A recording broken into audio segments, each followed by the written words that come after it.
Хиллари Клинтон теряет силы во время предвыборной гонки и явно требуется медпомощь. Говорят, Клинтон серьезно больна, и с каждым днем ей все хуже. У Хиллари Клинтон случился припадок.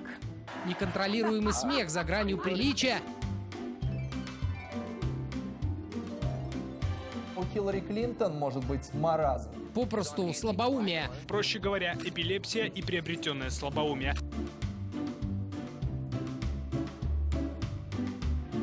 В интернете уже сотни роликов с разными проблемами Клинтон. Масло в огонь подливает недавно опубликованная история болезни Хиллари. Складывается ощущение, что Клинтон не понимает, о чем говорит.